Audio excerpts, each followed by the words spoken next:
There's so much of this that we have to understand in historical context, right? So we enter into these conversations, and if we don't go back and look at historical context, understand the founding of our nation, the biblical influence, the biblical foundation of our nation, a lot of what's happening doesn't make sense. We all know that America's cultural landscape seems to be ever shifting, and that can be a little bit unsettling. What we need now more than ever are the transcendent truths of God's Word and some dangerous friends that have our backs.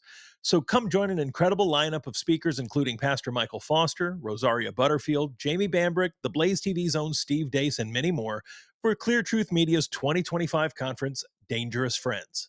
The conference is March 13th and 14th at Redemption Church in Monclova, Ohio, just outside Toledo. I'll be there as well with a podcasting booth, along with some of my friends like Greg Moore of the Dead Men Walking podcast and Parker Brown of the Watch Well podcast.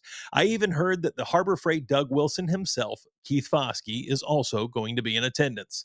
So come on by and introduce yourself. Come spend a few days in Ohio with your dangerous friends and come by my booth and say hello to claim your free civically minded gift. To purchase tickets or for more information, go to dangerousfriends25.com and be sure to enter the promo code CivEccly25 for $25 off your tickets. I hope to see you there.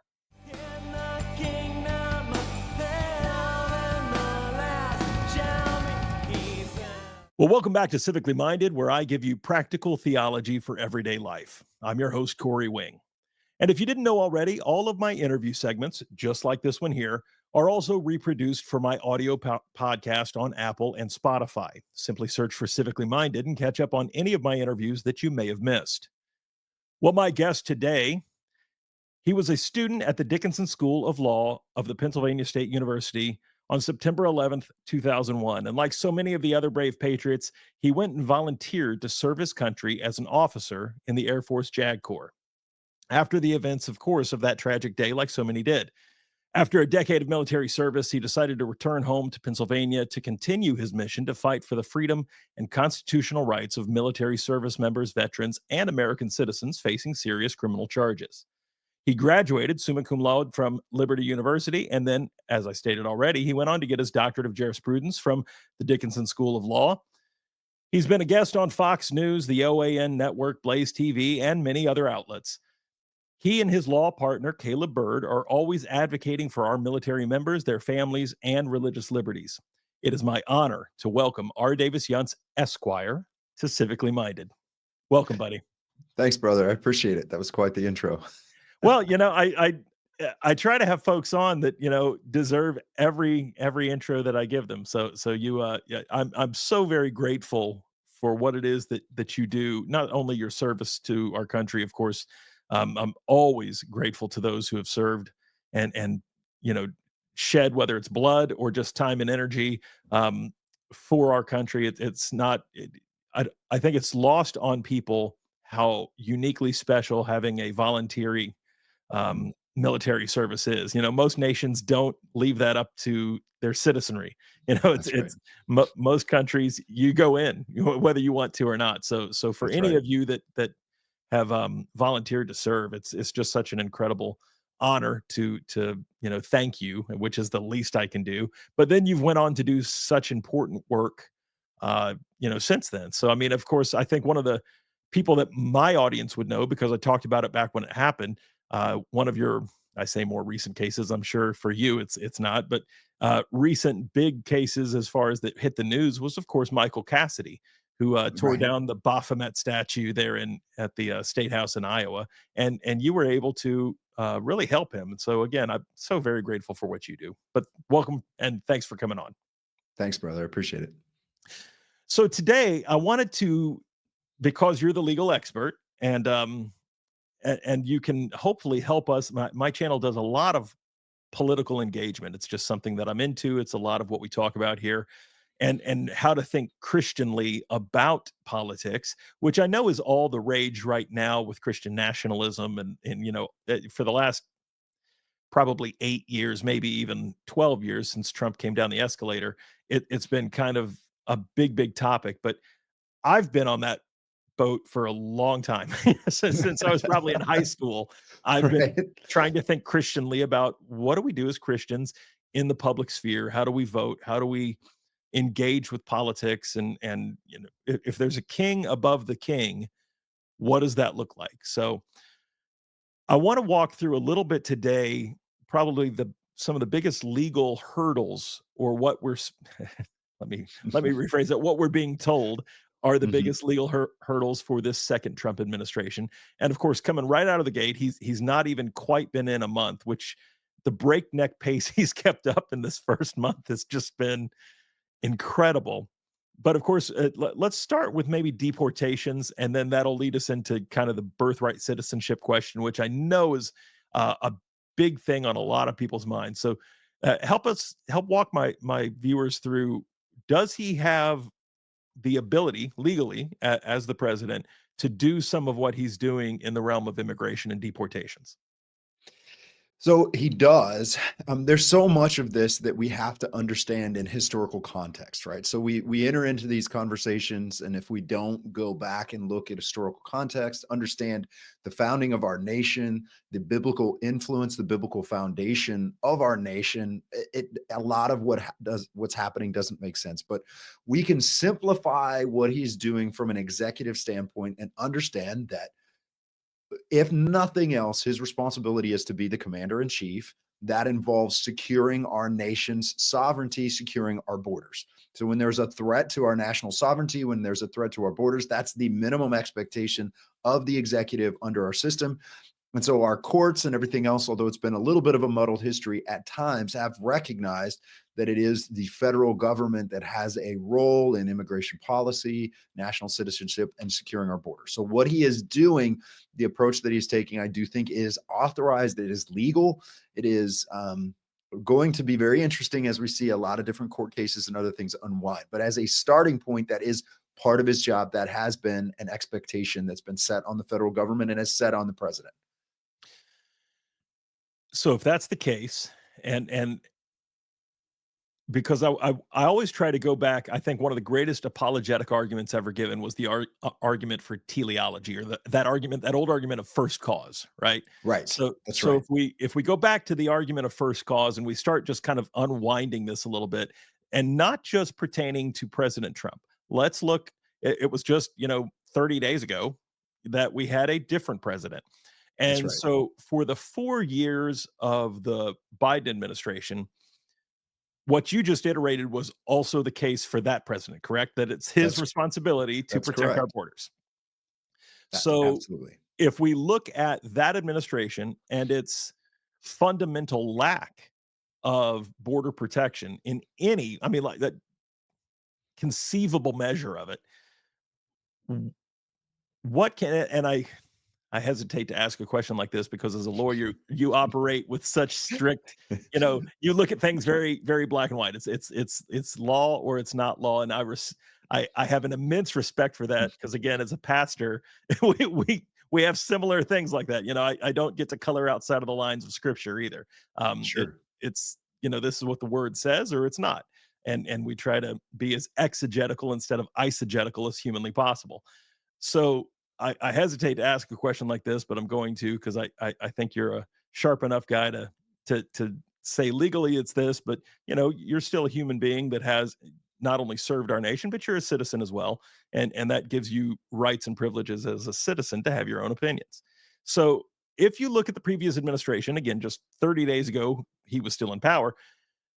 What possible reasoning, not that we could put ourselves in his mind, but what possible reasoning could a president or an administration have for abdicating such a basic fundamental principle that's given by our Constitution? It goes down to worldview and it goes down to fundamental morality. I mean, you have to look at the perspective and the moral perspective that's informing this. So you either, I mean, there's a different approaches to it. We could talk about the ordering of loves. We could talk about what it means to be a nation from a biblical perspective. But if your perspective is that America is evil, right? Mhm. That it is a evil, a net moral ill in the world, then the idea that there's something that's worth protecting from some outside influence isn't there. And so the idea that we just allow anyone to come in, regardless of their background, their philosophy, whether they're a threat to the nation or anything, there isn't anything worthwhile to protect. So, I mean, you could look at the ideology of the Obama administration, you could go back deeper, but if we lose that idea, the concept, what it means to be a nation, and if we have leaders who do not believe in the fundamental values on which America was founded, the biblical values it was founded upon, of course they're going to say their actions are going to be destructive of that. They're Mm. going to be destructive of what it means to be America as a nation. So this really is a sin issue. This is a spiritual battle. It's a moral issue. But that's the only explanation. I mean, we could talk about a lot of different things. We could talk conspiracies or otherwise. But I think fundamentally, whether it's Biden or his advisors or go back to the Obama administration, if you have a secular humanist worldview, if you worship man ultimately, and you see America as evil colonizers or something else, of course you're going to come and your approach is going to be why protect something evil? Why protect something that isn't a net good in the world? Well, and then the next obvious step past why protect it is why not tear it down and just reimagine it in our own image, right? So if you've go ahead. I was just going to say, I mean, that's it. I mean, that's really what logically falls from that, but that is communism, right? You have to, whatever the old system is, it doesn't really matter what it is, whatever it is, you have to tear it down and you have to rebuild something else. And you imagine in communist principle, Marxist principle, which is just satanic anyway, it's all worship, it's all man worship. But you're going to tear it down and reform it into something else. It doesn't really matter what you're tearing down. You just have to destroy it. And you envision that as man evolves, you're going to be part of that elite class that's bringing forth this glorious future. Well, it again, and it's amazing to me how some of the language, and of course, this is by design, can be so very similar on both sides of the equation. So, Right. the glorious revolution, the glorious future that you were just talking about, which is very Maoist, very Darwinian, very Marxist, but even on a more classically patriotic, um, classically American principled side, we have language like that where we would say, that again, our nation is uniquely blessed by God. Of course, the old phrase of manifest destiny. I don't know if I'm a Mhm. huge fan of that phrase, but I get I get what they're trying to say with that phrase, and I would agree with the principles. That Right. we are a uniquely blessed people, that we have at our best, and of course at our best, because at our worst we're sinners. But at our best, we are a wonderful force for good, and we've sent more aid and more missions and all of the things that I'll be 47 next month. So at my age, and I saw when you graduated Liberty, so you're a few years you're just a few years behind me, so at our ages, we were brought up in a very different America in say the 80s and 90s, where Right. patriotism and something as simple as like celebrating the 4th of July. I mean, I remember as a kid, it was Christmas, Thanksgiving, Easter was still a really big deal, and man, 4th of July was like top 5. I mean, there were Absolutely. parades in every little town in America, and I mean, it was a big deal to celebrate the 4th of July. Now the 4th of July comes and goes, and it's like a hiccup, I mean, and Right. and Halloween and all of its gory and grotesque festivities has kind of supplanted almost every other holiday, but that's a topic for a different episode.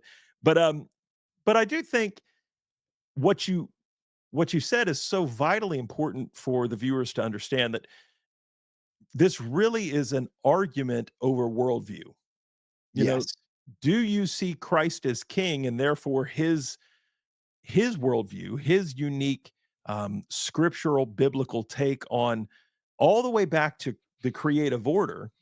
Is man a descendant from monkeys or whatever else? Did we start as just some single-celled organism that clawed its way out of the muck, and therefore we are always progressing, we're always evolving, and so the brutal and messy and violent scraping and clawing of evolution is just natural? Or were we created in the very imago Dei, the very image of God, with unique value, unique worth, which then of course looks at things like abortion or even just human liberty, human freedom Right. as something that is endowed by God. Our founding fathers, which you've alluded to now even a couple of times early in the episode, they certainly seem to think so when they gave language like what they gave in our founding documents, correct? Absolutely. Absolutely. No, and what your comment about language, right? There's similar language. There's this language that weaves its way into political movements and things like that. The reason for that, from my perspective, is because we are created in the image of God to worship. So Yeah. human beings are created to worship. So we're going to worship something, and this is a religious battle. So when we look at, calling communism evil, the evil empire, Reagan's imagery in doing that was brilliant because it was a question of good and evil, because it's a religious battle. It's either worshiping God or worshiping man.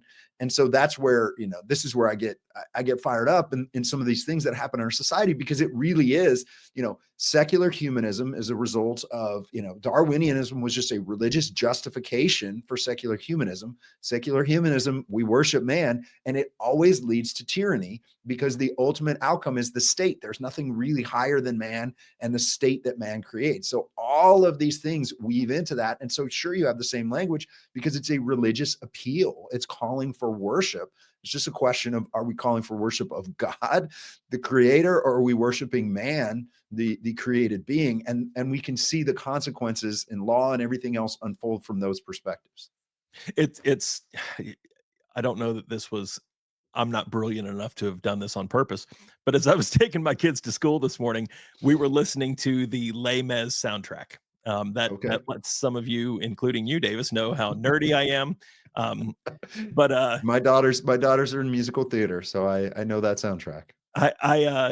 of course, the Dead Men Walking bracketed, Mm. kind of March Madness thing just started today. The Christian podcast thing he does every year, and so I'm in it this year, and I made some goofy videos to kind of advertise because I have a small channel, so it kind of introduce people to who I am and stuff. And they were silly; they were meant to be a joke. But they were based on truth, and one of them said something about that between soccer matches and things growing up, and that was true too. I played soccer. I was practicing diaphragmatic breathing, and so I was one of those kids. I would go play sports, and then I would go do musical theater. And so we were listening to Les Mis on the way to school this morning, and it's always been one of my favorite musicals. And before anyone thinks where in the world's he going with this, if you know anything about that particular musical, it is exactly the juxtaposition that Davis and I are kind of talking about. Is everything in that musical is kind of two very distinct worldviews. You have the French Revolution as the backdrop of that entire musical, and then you have Jean Valjean, who is being redeemed, and coming to Christ from the very earliest part of that musical all the way to the end, when he actually is crying out to God as he's dying and saying, "Lord, bring me home. Take, uh, Mhm.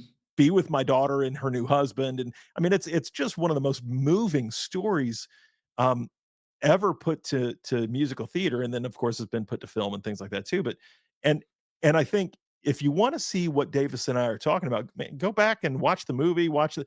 It is an incredible thing to see how very similar language can go so very differently. And we saw it in stark contrast just what last summer in the Paris Olympics, where all of us, I think a lot of Americans just in general, but certainly the Christians in America, were aghast when, at the opening ceremonies, there was this just blatantly grotesque display of kind of anti-Christian, anything moral, this propping up of transgenderism and homosexuality.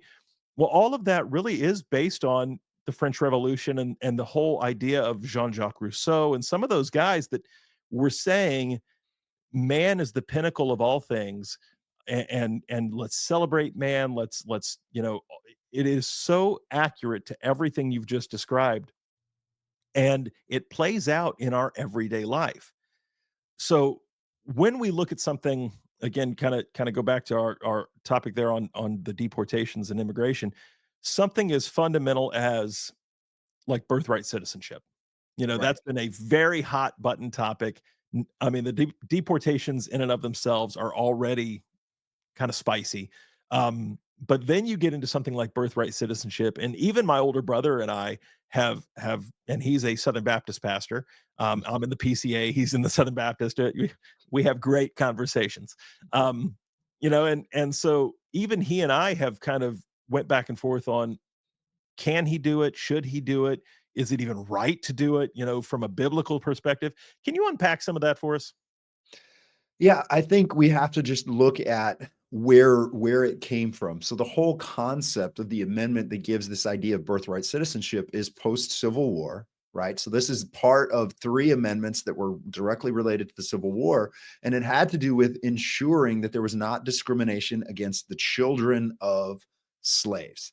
So Mm, from a legal standpoint, it's written there's a little bit of sloppy language in there, but there's this language that says under the jurisdiction of the United States. That assumes from a legal standpoint, when they drafted it, when they debated it and they tried to pass it in the Senate, there was these great discussions about what does that mean? And the idea was, well, African Americans came, slaves were transported to the United States, and they only fall under the jurisdiction of the United States. There's no other jurisdiction, there's no other nation that has authority over these slaves or over their children. And so that was the concept behind it. So that their humanity, the right to exist as an individual made in the image of God, was recognized in this beautiful piece of legislation and an amendment that became a part of our Constitution, rectifying a sin, rectifying a past wrong in our nation.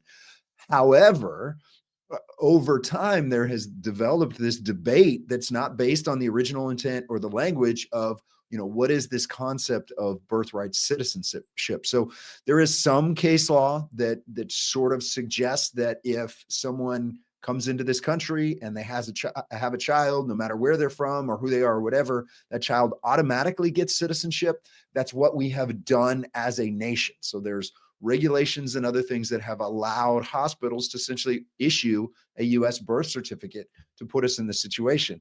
mm. However, from a legal standpoint, this is something I do believe legally can be challenged. And I think ultimately it would be a successful challenge to say, this is not the original intent of birthright citizenship. There's narrow circumstances and situations where this would apply, and most others it wouldn't. And again, just like anything else we deal with in the world, what we have to understand is birthright citizenship is absolutely abused.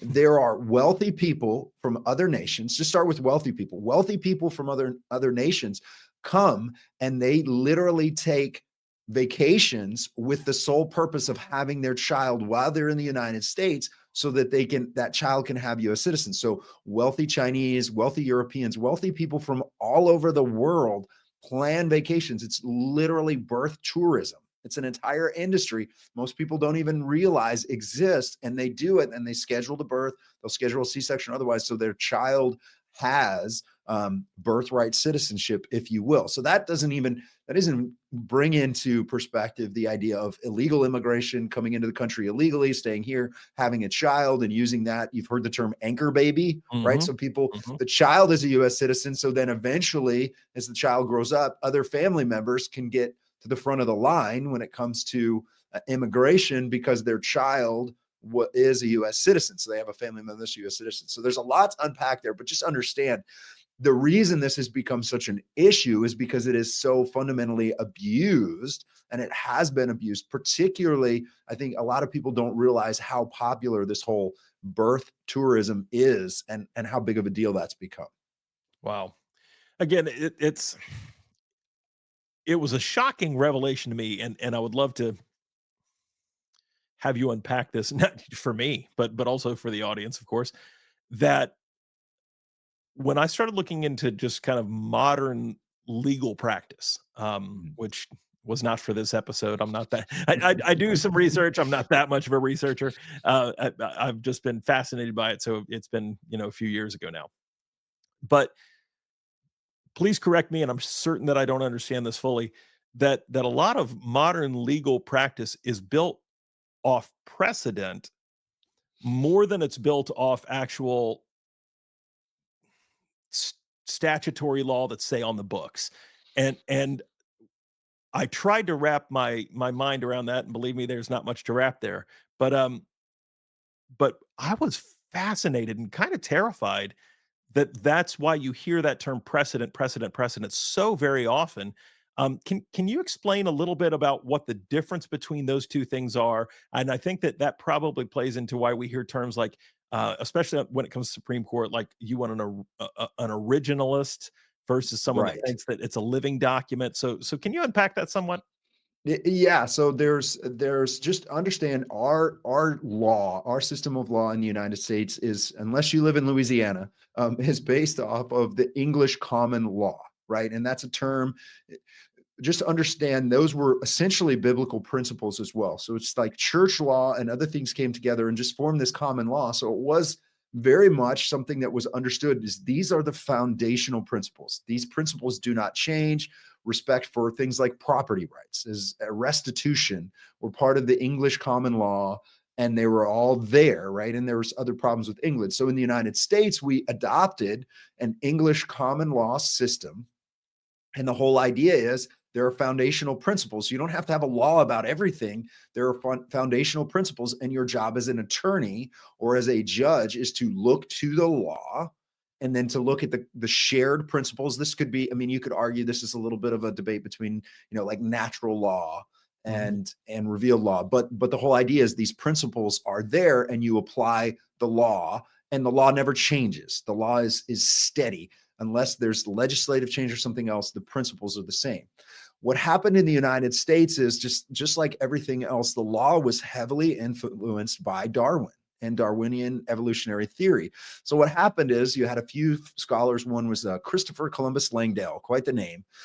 He was at Harvard, but you had this idea of case law theory.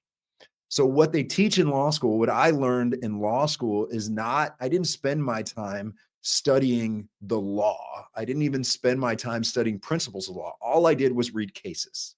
Mhm. And what you're taught to do in law school in modern America is to just read cases and make argument based on the precedent of those cases. Why? How did that happen? It's evolutionary theory applied to the law.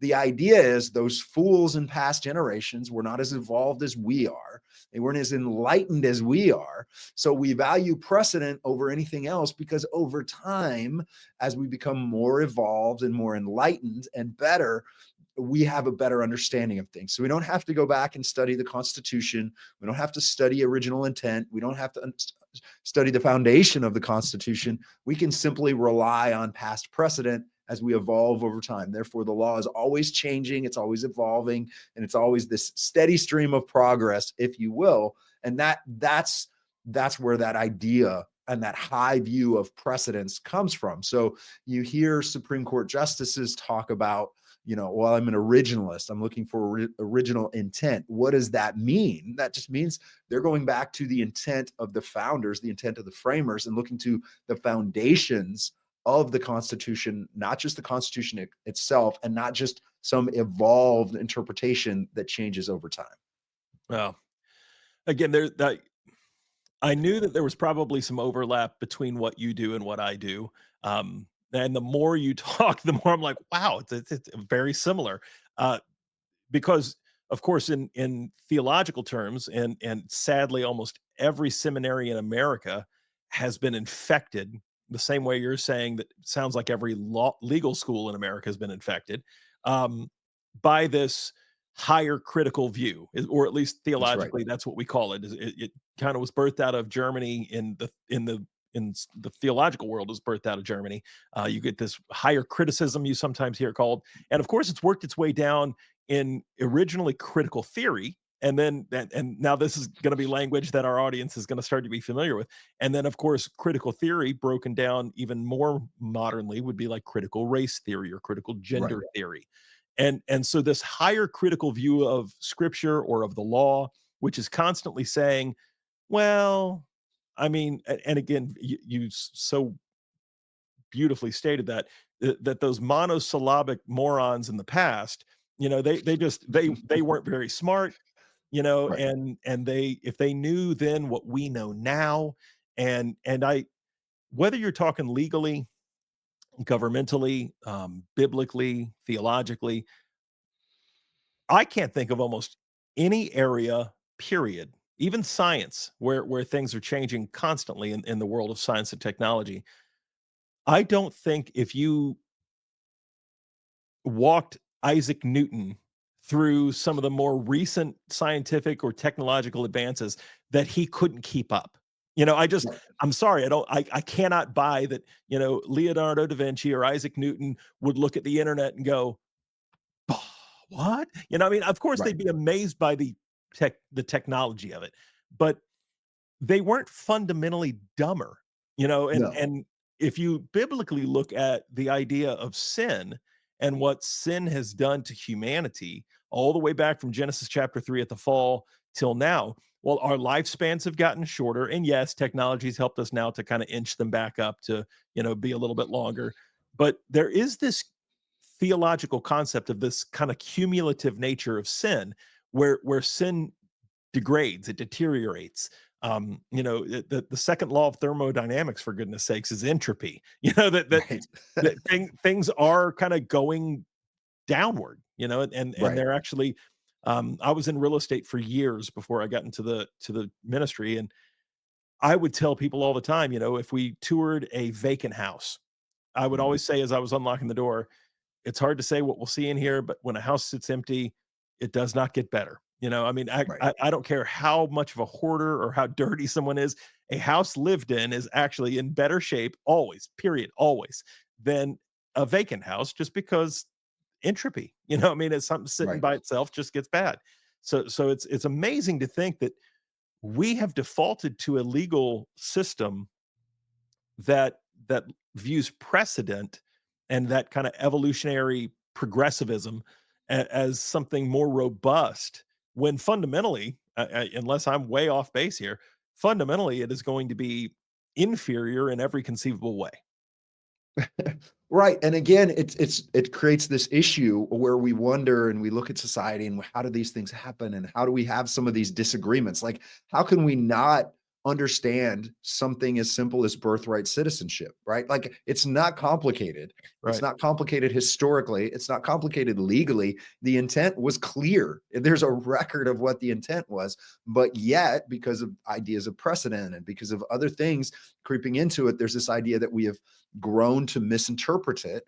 And because of that, we're in this situation now where we're making something very simple, very complex, and it's being used for absurdity, which is always what happens, right? I mean, that's the consequence of sin. Chaos comes in. So now you have absurd results from, something that we've taken something simple and made it so complicated.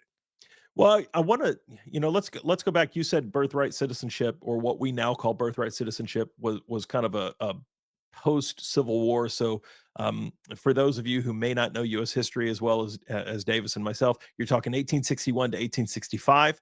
The war ends in 1865, and so that's not that long ago.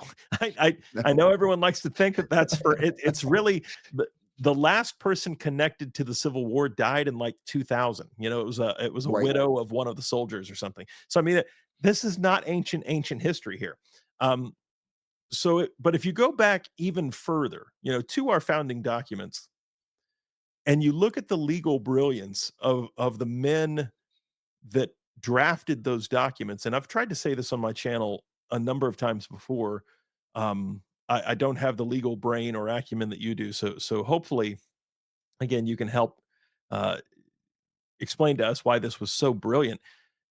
When a document like the Declaration of Independence, or certainly our Constitution, was written, and it says that we are going to create a republic in which everyone is kind of seen equally, treated equally. Um, Understanding that the men that drafted that were living in a day and an age and a place where they know that that wasn't currently true. They knew what slavery was, they knew it existed, and they were writing documents that were so forward thinking, that were so brilliant, that they were saying, we are building something that, even though it's not true now, we believe in what we're doing. We believe in the rightness of it. We believe in the God-given authority of it. That we are going to build a nation in which this one day will be true. Isn't there some truth to that? That they understood not all of the things they were enumerating were even currently active, but they were hoping for better.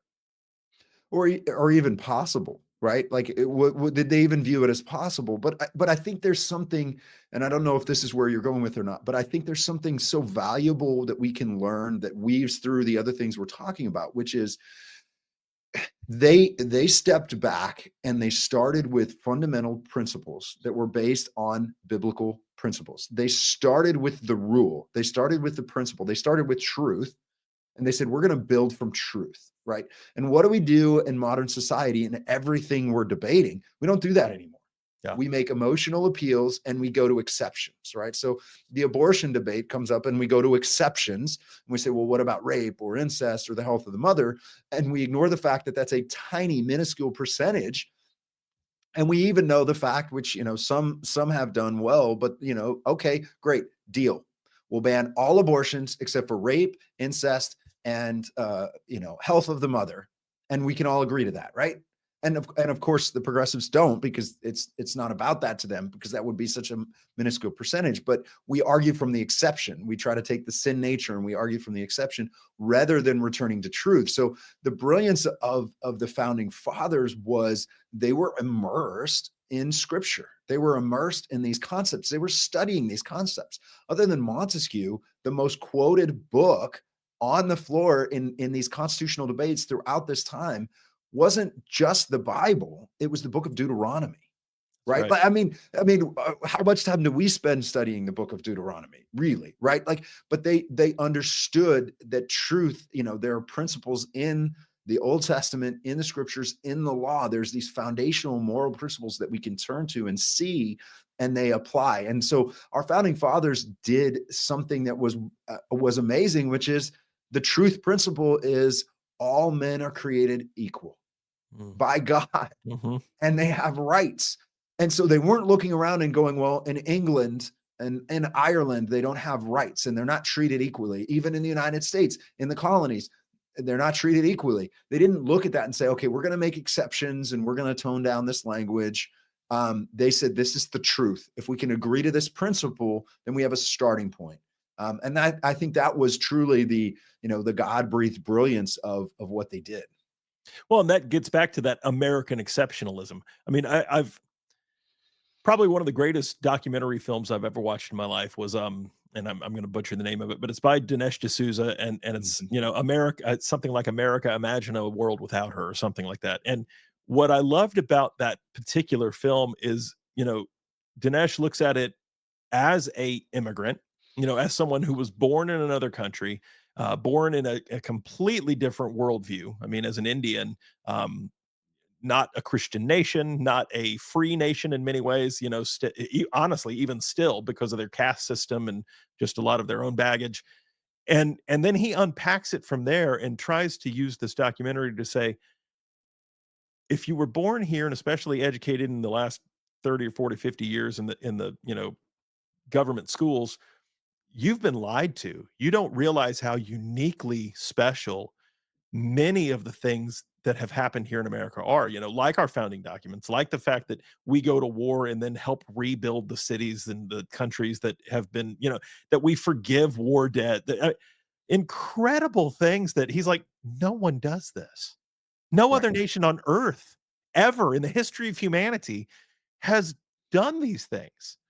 And if we focused in on some of those things, and that's not to say that America hasn't had her sins, we have, and Right. still do. 65 million, aborted dead children. Mm. That's a stain, and that's a stain you can't wash away. Um, No.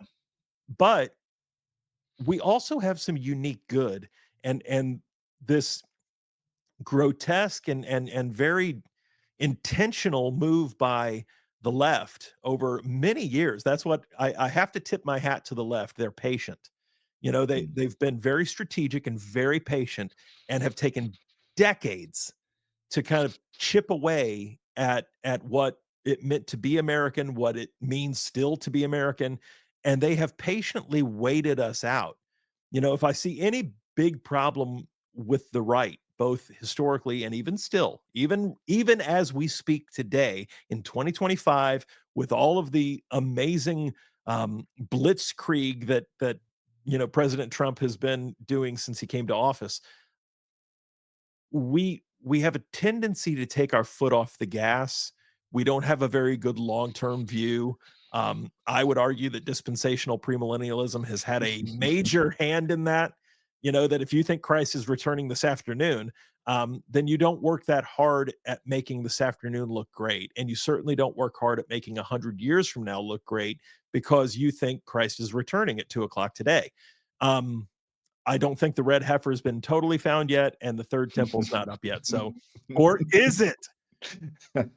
Um, I'm Presbyterian, so you can guess where I think.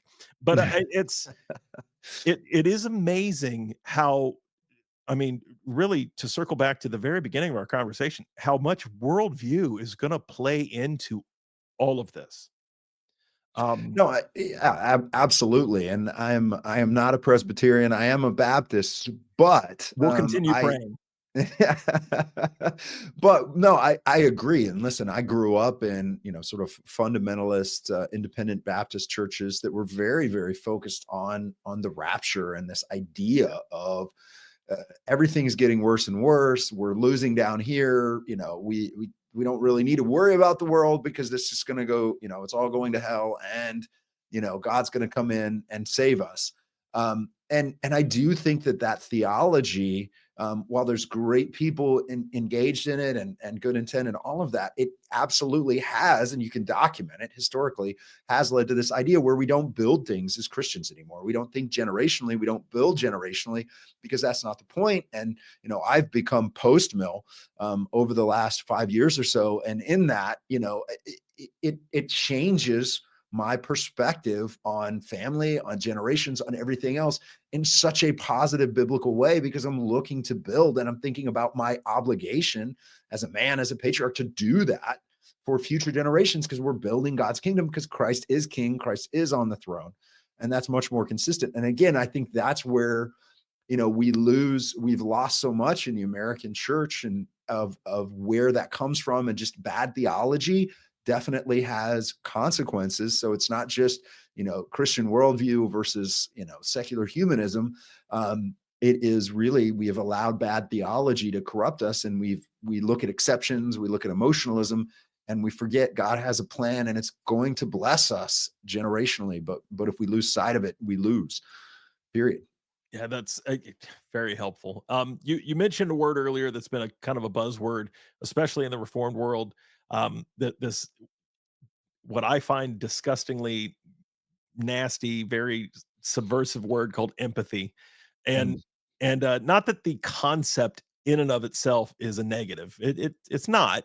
But of course, Allie Beth Stuckey wrote the book Toxic Empathy. Dr. Joe Rigney, who I know Mhm. wrote a really great book on empathy as well, and just how the Christian world, especially here in America, because of some of our sins, because of again chattel slavery, which is, no one's arguing, chattel slavery was a black eye on our history.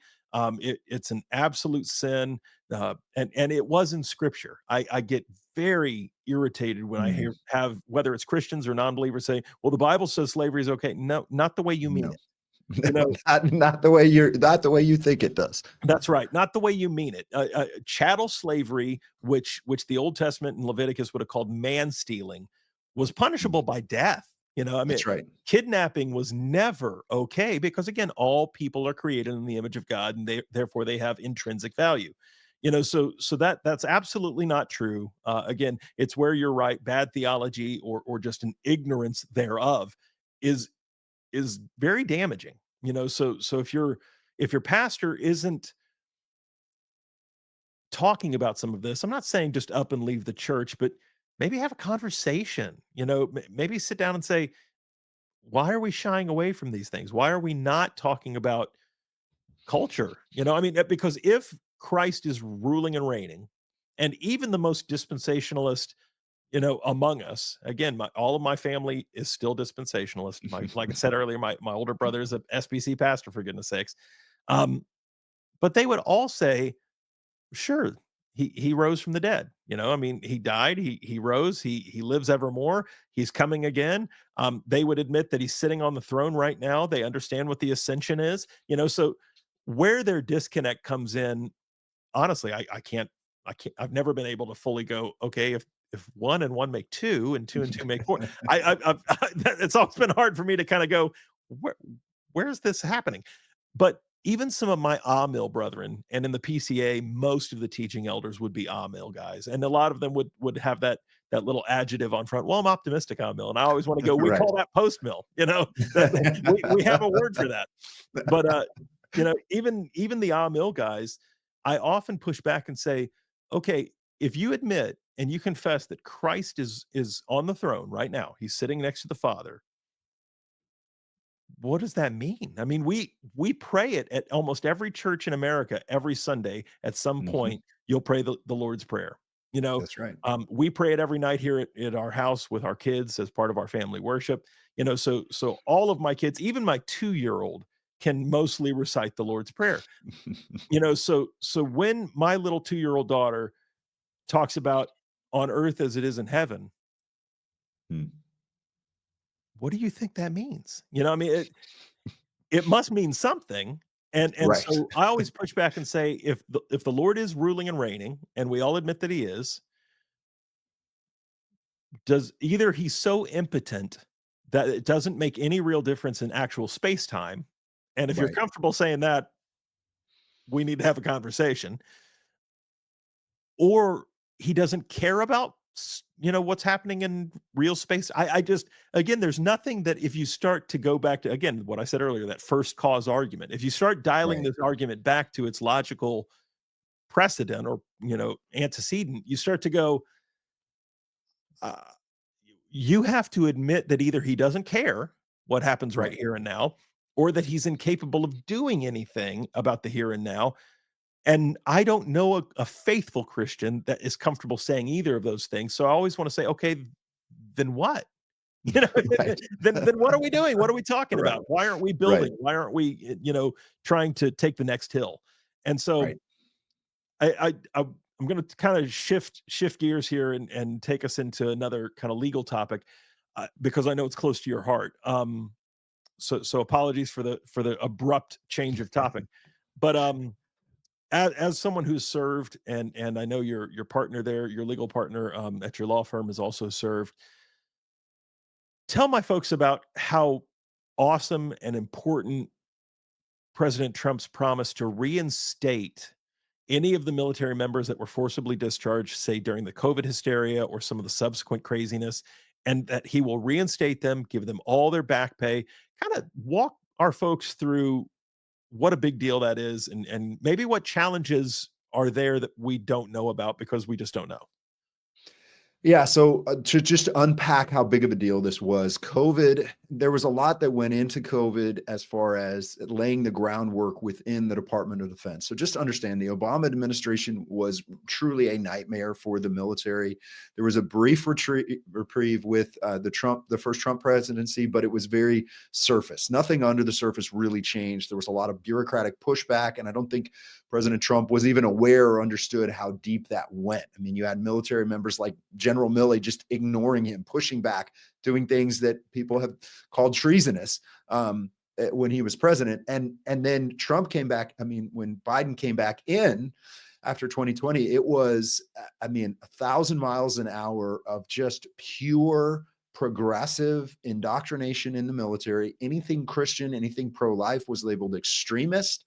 Um, all of that was happening. Everything was, if you, I mean, there was tremendous pressure for things like pronouns. I mean, all of it was there very quickly. It came very, very fast.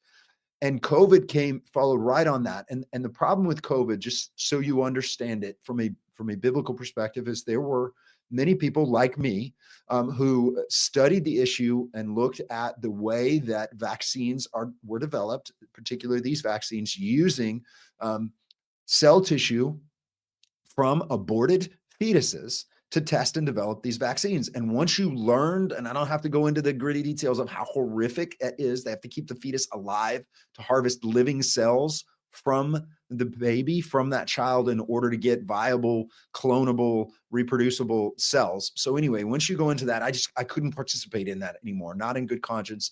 It was not something I was willing to compromise anymore.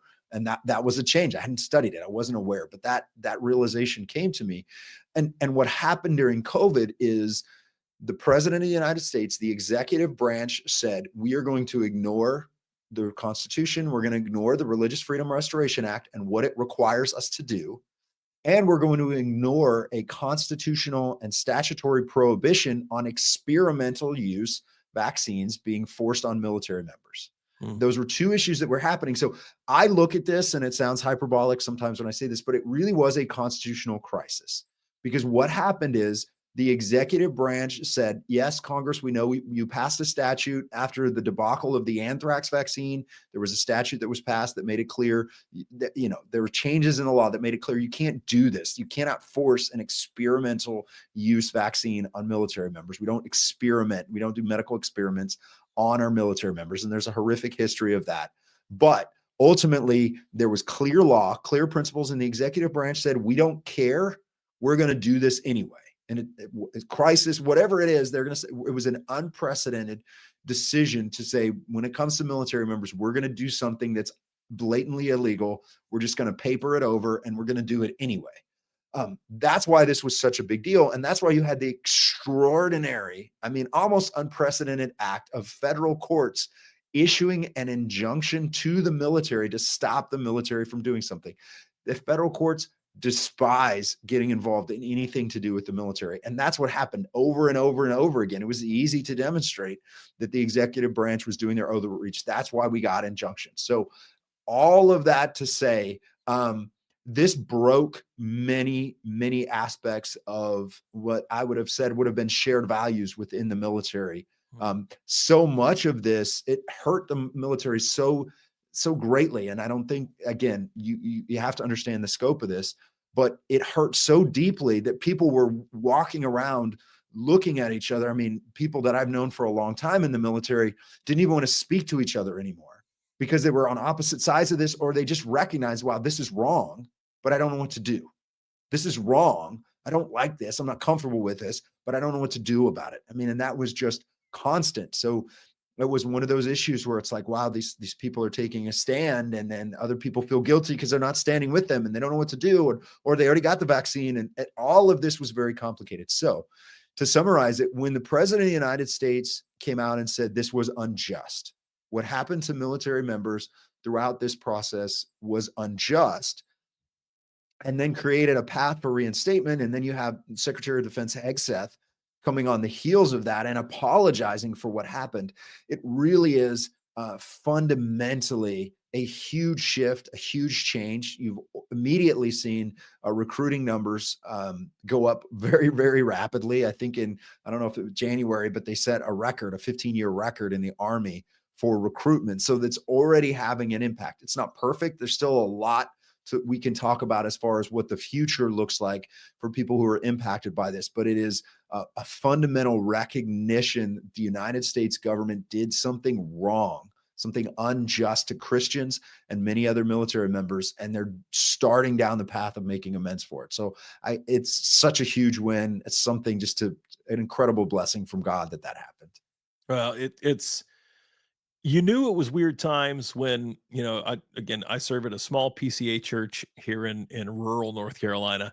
And when our session and myself had to sit down and draft a document that was a religious exemption document, and then signed by us as their pastors, basically, and there was a number of our folks that worked in corporate America who, sure enough, had to request, hey, can you guys get me one of those? And if it goes from there, kind of, can I have somebody from HR call you, or you tell them I'm a member in good stand? Yeah, sure. And coming to the defense. So even as in the role that I serve, coming to the defense of the people that I love, people that I care about as sheep in the flock that God's kind of placed me, at least to some degree, over. I can only imagine with your background and that the tenacity with which you would say, I got you back, or I got your six, let me help you because this is so wrong. And what a brave thing for President Trump and Secretary of Defense Hegseth and others to do.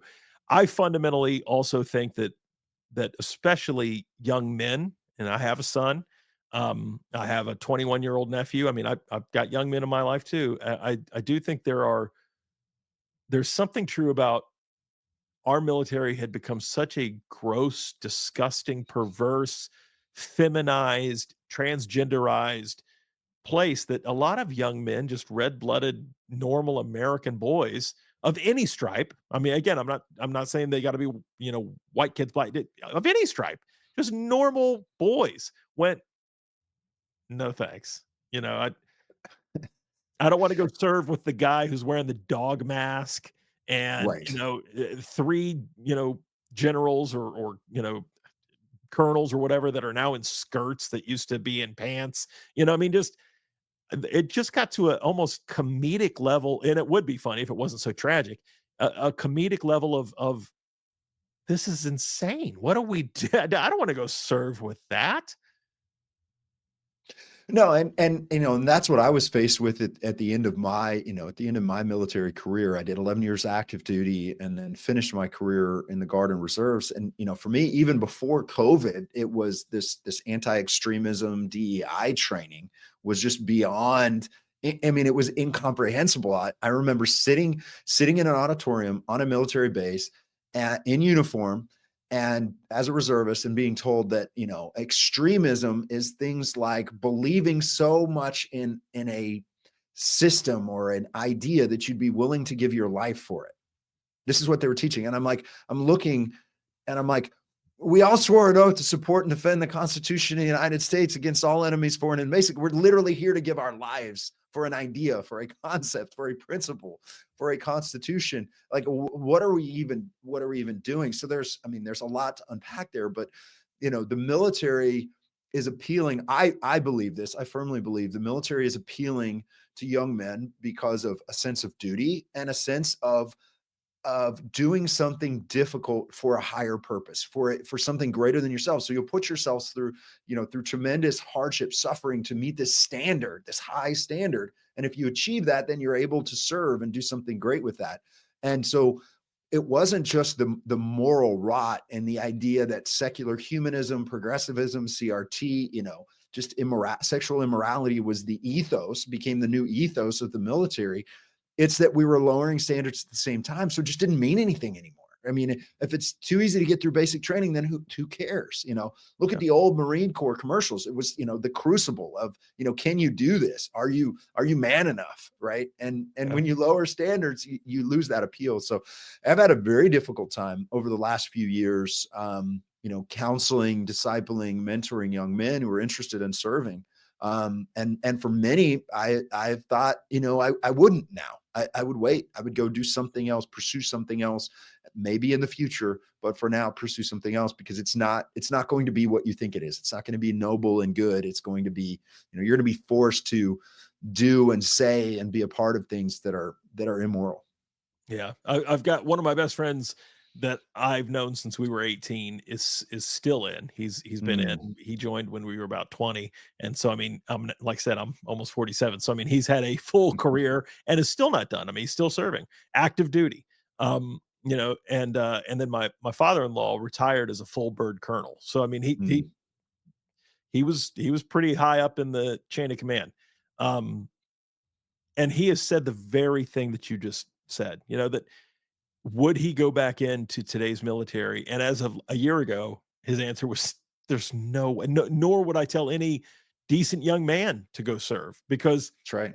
he would be sacrificing his own scruples, his own sense of dignity to go serve in the American military of just a year ago. So I'm so grateful to see some of the changes being made. Thank God for that. And then kind of final topic, and because I want to be respectful of your time. The Department of Government Efficiency, of course, in the last week or so, week, 10 days, has been, I mean, the whole concept of Doge has been just everywhere, even prior to the election, of course. So I chuckle to myself when people say, well, we didn't elect Elon Musk. I go, at which point would you like me to tear that apart? The fact that Right. you've used you know, the Washington bureaucracy for the last almost 100 years to manipulate America. And so now that someone else is doing it, you just don't like that it's being used against you, or the fact that President Trump was very clear, even, almost a year ago, that this was going to be what he was going to do. And 77.3 million Americans did indeed vote for this. So, yeah, I mean, on any, sleepy Tuesday, even that's just not true. This is absolutely what many of us voted for. But as Doge most recently has been just dismantling the US aid and seeing what let's just call it what it is, what a money laundering scheme it has Mhm. been, and just, for all kinds of governmental pork, and I'm sure on both sides of the aisle. I am not gonna Absolutely. paint with such a narrow brush to say only the left does it. No, no, no, no, no. I think it's one of the things that President Trump learned in his first administration and in the 4 years of his second administration, that he should have won. I don't wanna get kicked off YouTube, but, the, during the 4 years of Biden, which honestly, and I'll just say this for my audience, I now look back and God, w thank God for 4 years of Joe Biden, because they felt the wind at their back and they pushed so hard that now Donald Trump has a mandate from the people that I don't think he could have had any other way. So I'm actually grateful for 4 years of Joe Biden. Had you told me 4 years ago I'd have said that, I'd have called you crazy. But, I look at this, terrible, to call it inefficiency is to be way too naive and way too polite. This is just money laundering at its, best, and using the government to do it. So my legal question, and we can kind of end on this, is why don't we ever seem to see prosecutions of some of these bureaucrats or even elected officials who have obviously obviously flaunted their criminal behavior, and but seemingly live above the law? Whether that's your Jeffrey Epstein's, and maybe Epstein, quote, was punished and Diddy is currently, in prison and all that. But let's be brutally honest, they were kind of figureheads for what really was a much broader movement. So whether we're talking about the sexual corruption and human trafficking or this money laundering, why is it that we don't ever see large scale prosecutions at a level that would actually deter this moving forward?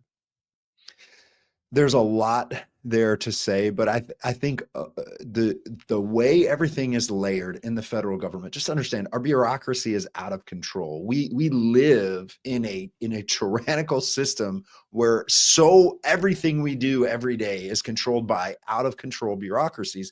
Congress has completely ceded their authority to these bureaucrats. No government agency, until it's unprecedented that a government agency gets smaller. Every time a government agency is created to solve a problem, they make the problem worse, because that's how they get more funding and hire more people and create more power. And if you're not a Christian, it's all about worldly power. So that's how these things grow. So we have this scenario where these bureaucratic agencies are supposed to fall under the executive branch, right? But Congress is the one that gives them the authority, and the budgeting process is a complete joke. It's just intended to be muddled and confusing. They won't simply just take one bill on a single issue and vote on that, because then you could see it. So one issue of it is just a lack of transparency. They create this hydra that makes everything very complicated. The other issue is incentives. If you start going after one person who's engaged in this high level of government corruption, you're going to have to go over all the others. So there's a lack of political will. And ultimately, there are principles that have sort of evolved in our legal system that protect bureaucrats when no one else would be legally protected. So there's things like sovereign immunity that are baked into our legal system, where it makes it very difficult to sue the federal government. And it's really, the federal government and these judges have sort of set up a system where if a government agent does something, they're protected. They have immunity if they were doing their job, and therefore you can never go after them. It makes it very, very difficult to hold them accountable. So, starting by just firing people Mm. and in getting them out of government, pulling security clearances, pushing them out is a great place to start just from a practical perspective. But you have a two-tiered system. There are the elites, and it's not even necessarily the wealthy. It's government bureaucrats that have this elite status. And I saw it practically in the military. You have military commanders that will come into an installation or something else to make change, but they're only there for 2 years, right? In the military, you're constantly moving. Mm. Whereas you have these civilians in these highly placed positions, even on different military bases that have been there for 15, 20 years. And they just kind of nod along and they're like, okay, all right, yeah, sure. You're only going to be here for 2 years. I'm going to outlast you anyway. So we're going to keep doing things the way we want to and use, the bureaucracy to protect ourselves. So it's a serious problem. It's not going to be ended easily, but it is when you look at a two-tiered system, it's absolutely present and accountability is very difficult. Wow, wow. And again, just to kind of put some kind of practical feet to part of what you just said, um, the legal administration of our governance by design, our founding fathers tried to make it very slow, So I mean, Yes. I Yes. said recently on my channel that all of these executive orders, while sexy, and they are, they can be very sexy because they are done at the stroke of a pen. They can be undone with the stroke of a pen, That's and right. and the way our founding fathers set this nation up was that it's got to properly go through the channels. And the problem that you just talked about, especially at the beginning of that answer, was you get these giant like omnibus bills, and especially, and if for those of you watching who don't know that this is kind of baked into the cake nowadays, especially these funding bills. So That's right. all of you inevitably have heard about, the government's, going to be unfunded, and oh, the poor person again on a military base, or the poor person that just works down at whatever bureaucratic office, that they won't get their paycheck, and oh my goodness, and and so again they play on our empathy. They weaponize empathy and say, you certainly don't want your my buddy Seth, who I've known since we were 18. You don't want him to go a month without pay, do you? And of course the answer is, well, no, I don't want him to go a month without pay. But I also don't think that we need a 7,000 page omnibus bill for a temporary financial fix, and stuff that better than I do, that they shove into these omnibuses because they know that no one's going to read 7,000 pages, and they know that if they present it at 2 in the morning, the night of the vote, you don't even have time, quite honestly, to read 7,000 pages. And so, why not shove more funding for Ukraine, more funding for Israel's the war in Israel, or more funding for a transgender curriculum in Brazil, all the again, which the U.S. aid was doing. We're now seeing this come to light. And the other leftward, Megan Basham did such Mm, noble work exposing, and again now she's being totally justified. All this stuff's now coming out, that Christianity Today, and in my denomination, the Revoice movement, and all mhm. of this stuff was funded by the government, by NGOs, and all of this insanity. But that's how this is done.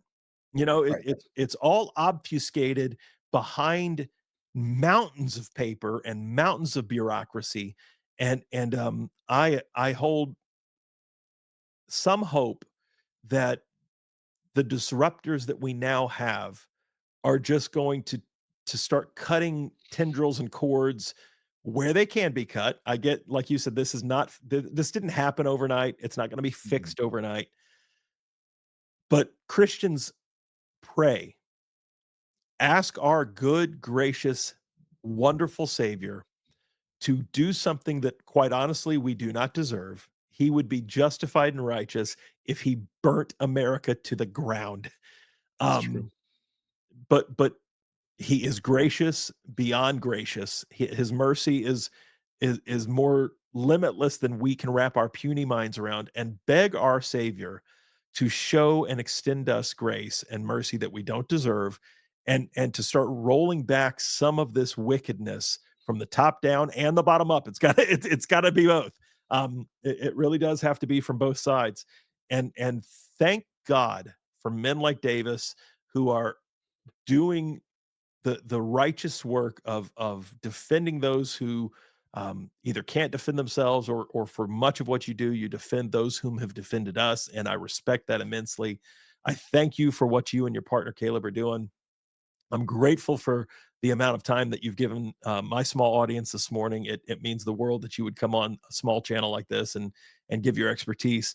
Thank you for what you do, not just again legally, but just as a faithful man of God in your home, in your church, and in your community there in Pennsylvania, where you are, where you serve. And brother, you have a friend here in Civically Minded, and what we do here, and you are welcome here anytime.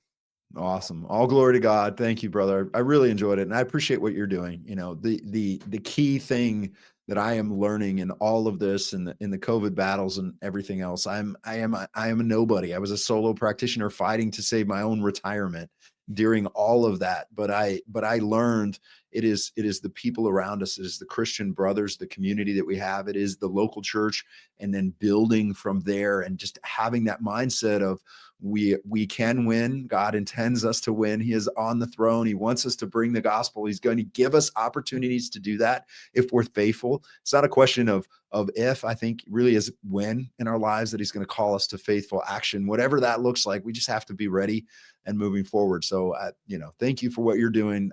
Great stuff coming from you, and just great education, thinking about things from a biblical perspective. That's what we have to be doing. And I hope that, good theology reigns supreme. Amen. Thank you, brother. I appreciate it very much. God bless. Take care.